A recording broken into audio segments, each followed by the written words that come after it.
लोकतंत्र का महापर्व जो है 25 मई को जमशेदपुर में होने जा रहा है। वहीं क्या स्थिति है, किस पर है, क्या है कि जिस तरीके से लगातार जो है यहाँ पे हमारे साथ हैं पूर्व विधायक पूर्व मंत्री साहब विधायक जो हैं वो हमेशा इस चुनाव में आगे बढ़ के हिस्सा लेते हैं। किस तरीके से लोकसभा चुनाव को देख रहे हैं?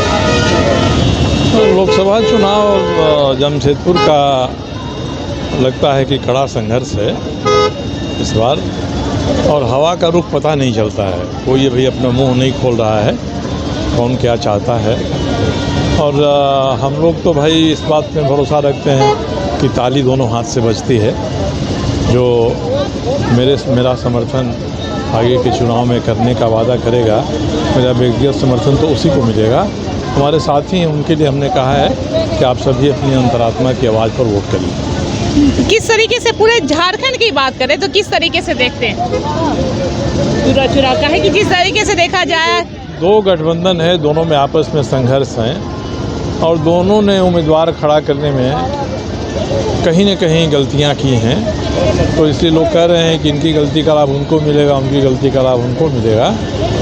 अब भाजपा ने तो ऐसा उम्मीदवार खड़ा कर दिया धनबाद में कि एक ही उम्मीदवार भाजपा की फैज़ियत कराने के लिए इस राज्य में काफ़ी है, पर्याप्त है।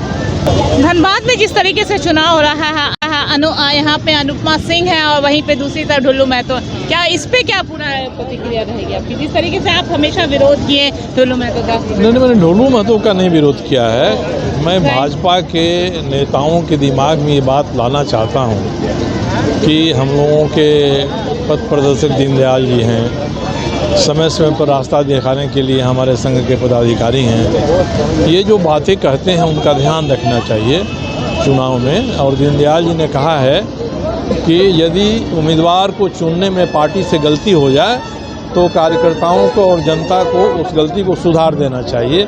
ये काम कार्यकर्ताओं का और जनता का है।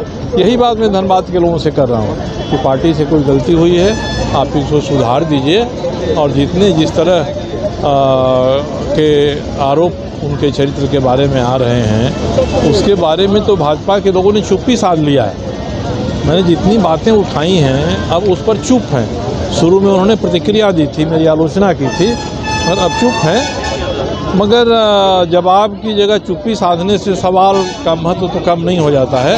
इसलिए मैं 11 और 12 को 2 दिन धनबाद जाऊंगा और अपनी बातों को फिर से वहाँ के लोगों के सामने कहूँगा।